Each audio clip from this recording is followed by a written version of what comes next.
Okay, well, we're going to go ahead and get started because we are kind of on a tight schedule.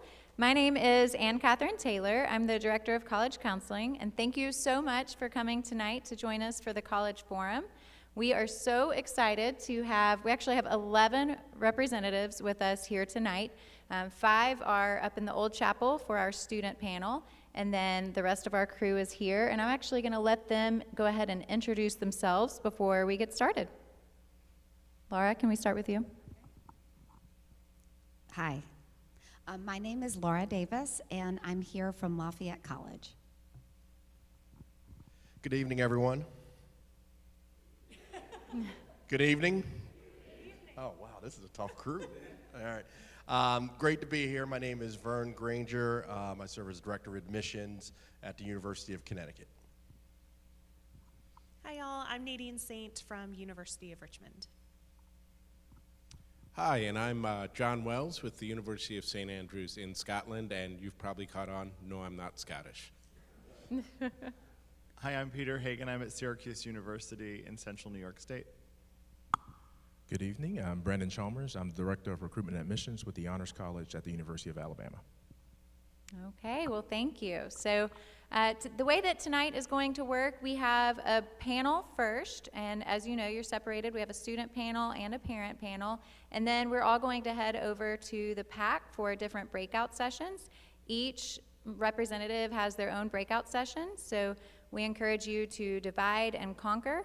I will say we ask you not to record. We will be recording each individual session, so if you don't get to make it to one of the sessions that you're really interested in, you'll have an opportunity to watch that later online when we send it to you. Because we don't have too much time, I want to go ahead and just kind of dive into the questions so we can make the most of our time here in the panel. So the first question, and as I said before, all of you don't have to answer every question, but the first question, if you were making your own college rankings, what would be important to you? I guess I'll start. I think a lot of colleges, when you look at them, they're all great as far as the value of the education that you're going to get. And I think what separates the different schools out and what I would look into as you're looking at different colleges is, first of all, visit the schools and see what the campus culture is like, the climate is like. I think that makes a really big difference to what your experience is going to be like as a student. And then, 2, I would probably put in there, if they have the individual programs that you're looking at, I think that's really important in sort of making sure you have access to the things that you're going to need to sort of take yourself to the next level, whether that's going into a graduate program, into professional schools. But those are the 2 things that I think are sort of most important when looking at schools. Of course, everybody's going to be a little bit different, and you kind of have to tailor your list to you. But I would say it's best to visit as many places as you can because the campus environment is going to be very different, whether you're looking at a traditional college campus or a school that's in the middle of a large urban center. They're all going to be very different in how they sort of function and how they look, and I think that makes a difference to how your students' experience is going to be.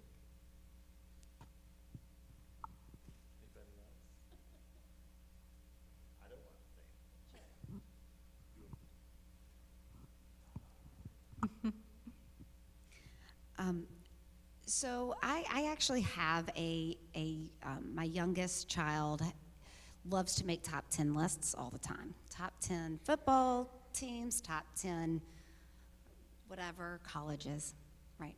And he'll read me the list, and I'm like, what is your criteria?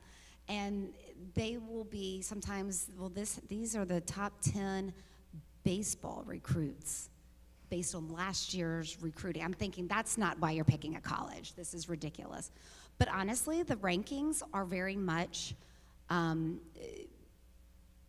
have to dig down to see what are they being ranked on, what are the standards, what are the criteria, and I think that they can be really useful for a lot of students, but only after you've understood why, or what they're being ranked on.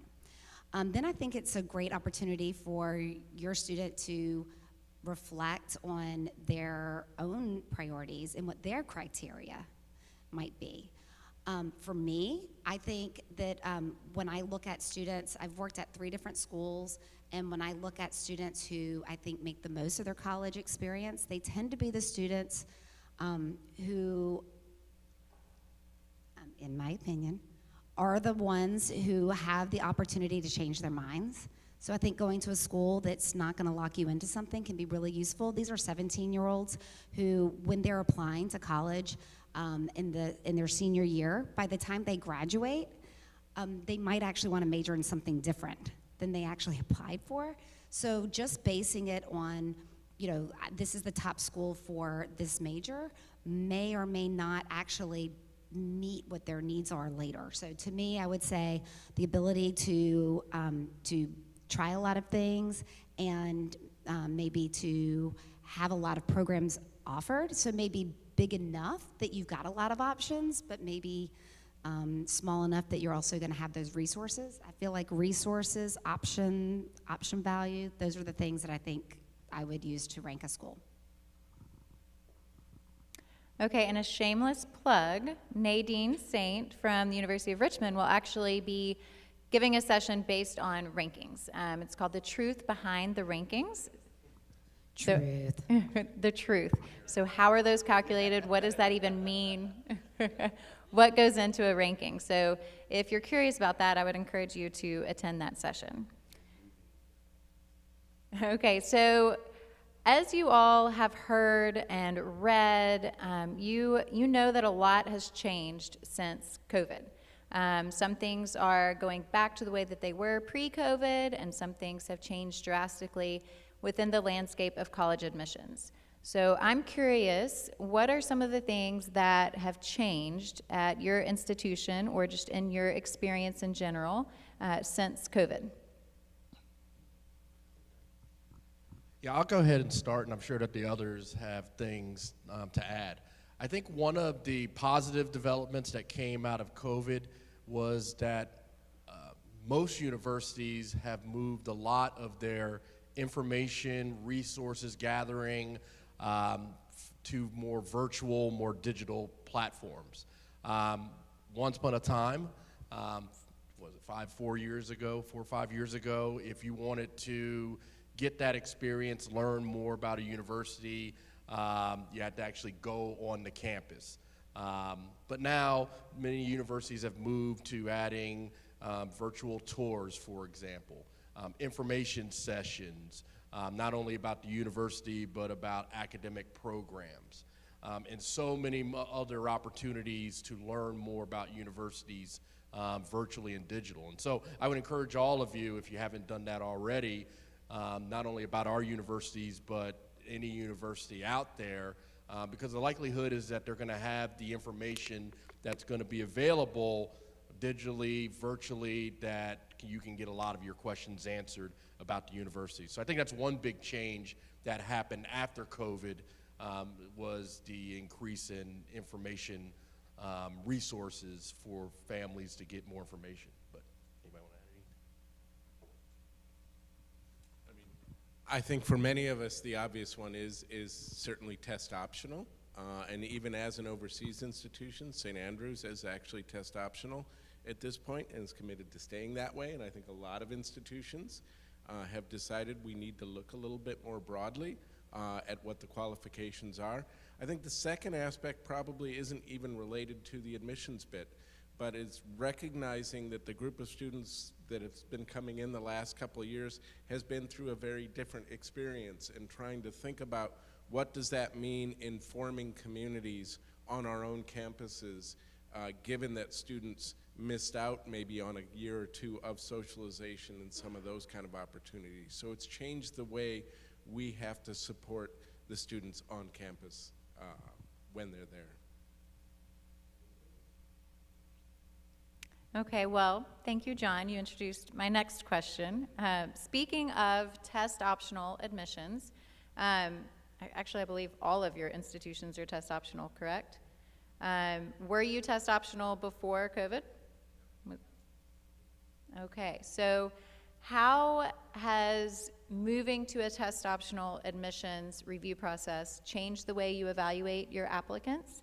And then I'll have a few follow-up questions after that. Syracuse was not test optional before the pandemic, though I would not describe our process as having been driven by testing. It certainly played a role. I think our staff love being test optional.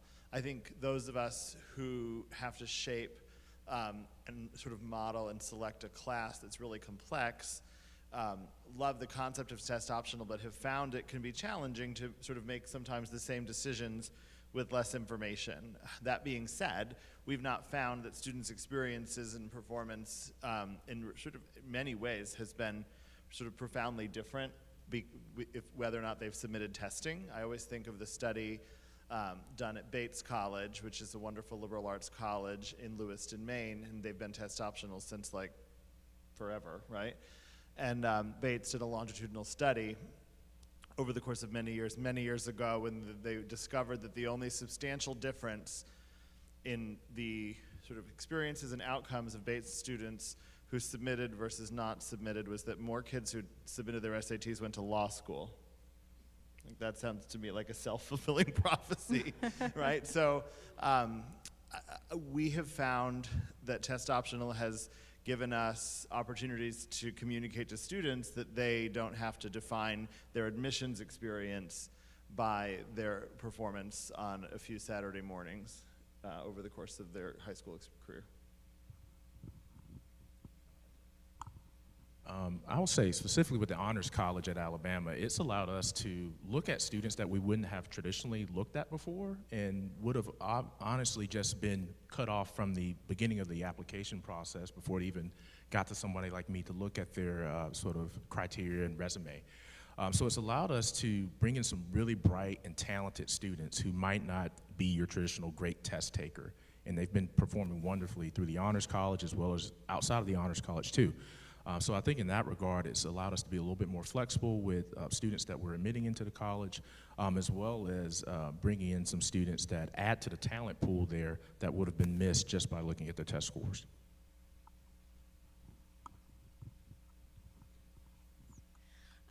Yeah, so we did require test scores prior to COVID, and I think that was something that we did value in our admission process. And to Peter's point, myself included, I think a lot of us felt freedom in not having that particular metric maybe weigh down a student's application. And now students have a choice whether or not they feel a score is going to support their application through the process. What we kind of did, though, in order to think about how we were going to have more in-depth conversations in our admission review process, and this was happening already, but trying to think about the values that we hold as an institution and how we see that reflected in our applicants. So really drilling down and kind of finding that criteria within the application, but also identifying that potential for students to live up to that criteria at our institution as well, I think helped really make our conversations more meaningful in the committee setting. I'm going to use the other microphone and break my own rule and say one more thing.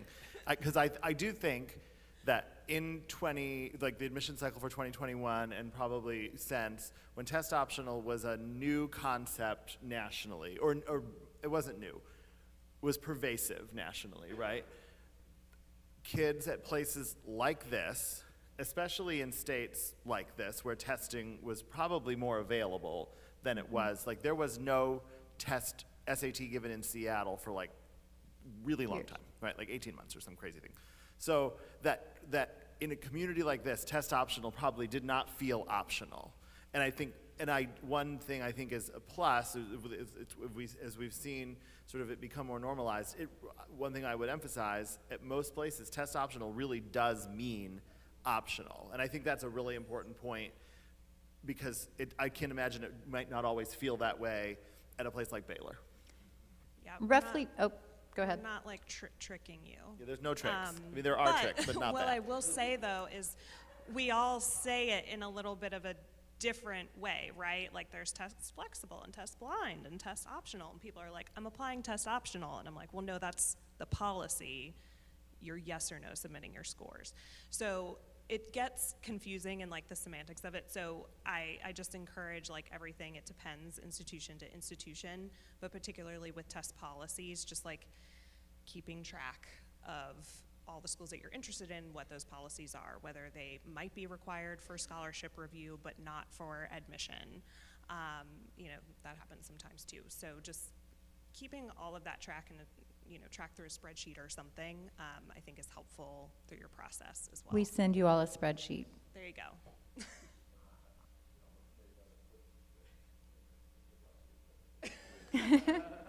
Oh, there we go. And I just wanted to add to that. That is absolutely correct. You want to sort of dig down into the schools and see the individual policies. Like for us, even though we're test optional, a lot of the larger automatic scholarships that we offer at Alabama are based off of test scores. So you kind of have to weigh your options there, and these students that are applying test optional can still access a lot of those scholarships. They're just not automatic based on sort of a GPA and a holistic review. And so that's one thing to consider when you're thinking about being whether test optional or not. And one of the things that we suggest to students is we have a little chart on our website for those specific scholarships. If you fall on that chart, then you should probably look to submit your test scores. And if you're not on that chart, then maybe you should look to apply test optional. And so I think it's great to talk with each of the schools that you're looking to, use your recruiter resources, and talk with them to see how they handle it, because it can make a big difference depending on if you're borderline or not. Roughly what percentage of your applicant pool applied test optional, and did they have about the same admit rate as students who applied with tests? For us, it was about 50-50 in the applicant pool, and I think it was more like 55% of our pretty admitted close. students submitted test scores, because in some sense there can be correlation, right, to GPA performance and testing. Yeah, at UConn, it was about 50. For the 3 years we've been test optional. 4 years we've been test optional. It was about 55% of our applicants applied test optional, and then as far as the admits, it was about 45% of test optional applicants were admitted to the university. One thing that I've noticed, I don't really have a stat on this, but I'd be curious if y'all agree on the panel. I have noticed that each year there's like a self-fulfilling prophecy a little bit, that if a student asks me right now, what is our average SAT score? It's about 70 points higher than it was before COVID. And that's because students say, if this is your average and I don't have average, I'm not going to submit, even if it would have been a really competitive score.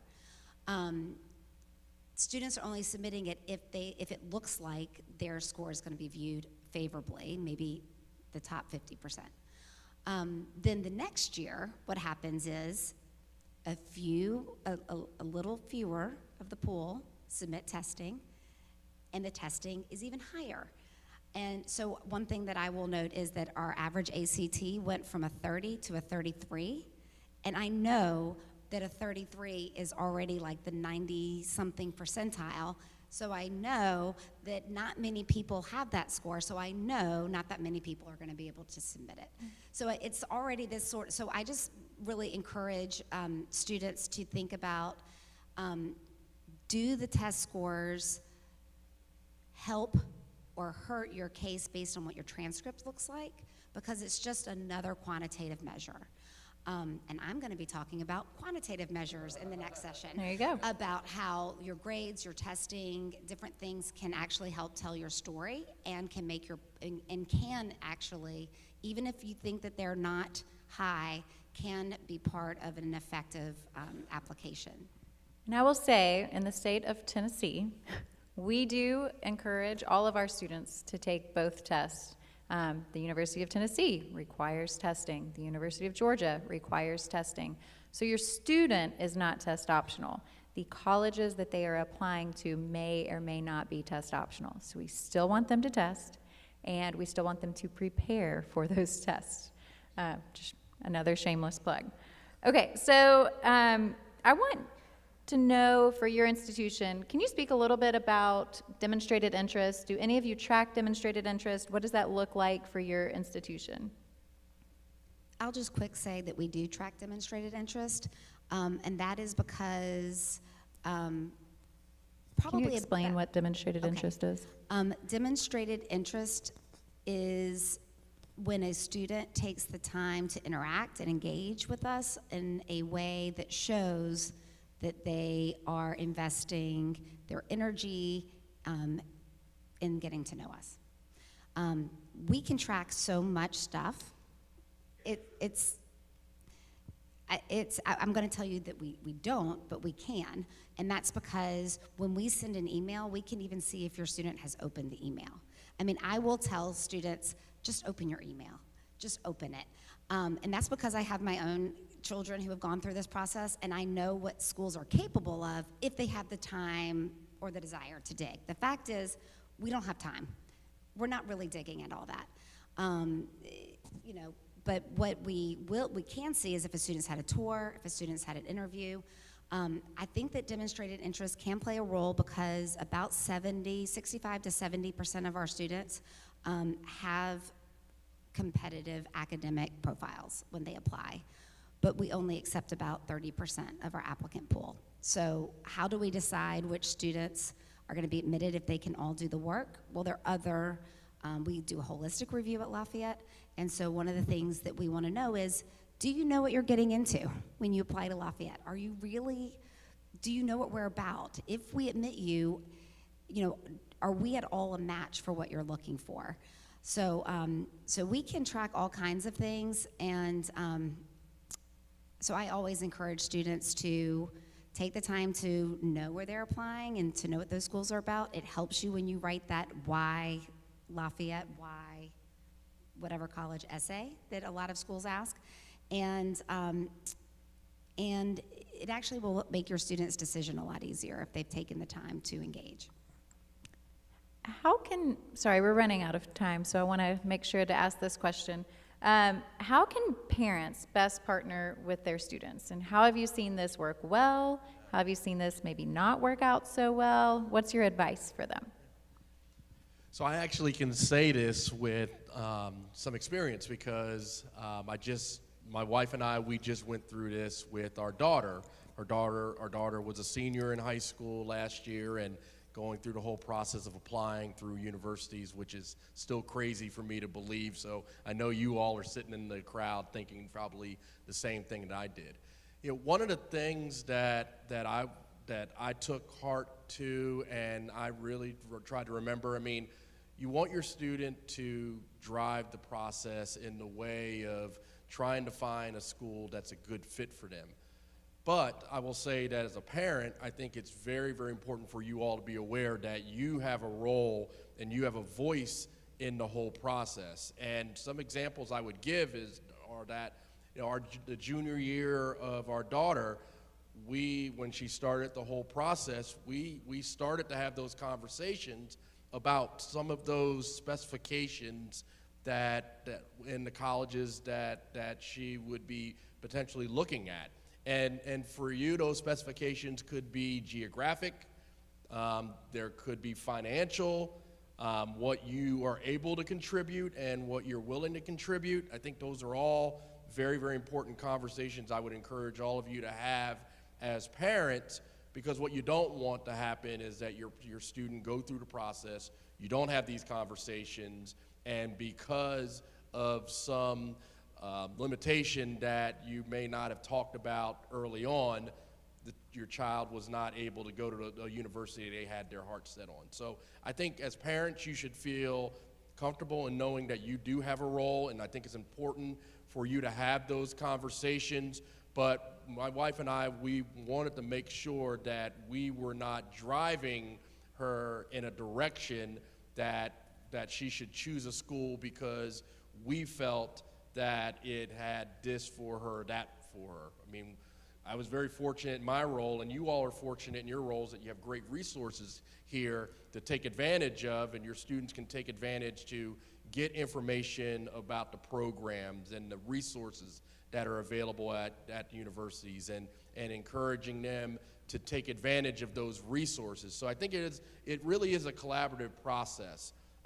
But that does not mean, again, that you as a parent, you are overwhelming the process, but you definitely do have a role in the process, and I would encourage you to have those conversations earlier rather than later. Can I add something real quick? Absolutely. This is more of a story of what not to do. So in my old office, I used to have a chair up front near my desk and then 2 in the back. And I'll never forget one time I had 2 daughters and a mom come in, and normally the student would sit in the chair closest to my desk and the mom or the dad and sit in the back. The mom sit in the chair right next to my desk and the 2 daughters in the back. And the mom talked for 45 minutes on an hour appointment and asked all the questions. And I could see her daughter in the back rolling her eyes the whole time. And then finally, we had 5 minutes left for our meeting, and then she turned to her daughter and said, "Hey, do you have any questions?" So that is probably not an example of something not to do. I will echo that it's a very collaborative process. Let the student drive it, but one way that parents can help is a lot of times students aren't good at paying attention to the deadlines or materials that they have to have in. And so I've seen some parents who let their kids completely drive the process, and then they'll message me a day or 2 after a deadline that the student has missed and said, "Hey, we haven't heard anything back." Well, I'm sorry, you've missed the deadline. So I think as a parent, that's a good place that you can be, is that support role, almost playing like the coach versus the player in the game, and just remembering those small details that sometimes your student, they've got a billion things going on at the school that year, and you can help kind of track those things. Yeah, I would second what you both said. I mean, I'm the father of 2 college students, so have been through this process. Setting those financial guideposts, helping them to understand what's realistic, how they can make an informed decision along with you on those things. They may have goals that aren't really achievable, or you may not think is in their best financial interest. I think it's important to have those kind of collaborative discussions. My second one would be, don't impose what you think may be the best choice on them. I mean, my son chose a college that after visiting, I thought, oh boy, I don't know about this one. He is absolutely loving it and making the most out of his experience there. Made absolutely the right call. I wouldn't have made the same one. It was the right one for him, and that's what's important to remember. Okay, well, we are about out of time for the panel. Let's give them a round of applause. Thank you. I know you could probably go on and on with stories about that topic, but we are about to dismiss to the PAC. And just a couple of things. We will be kind of distributing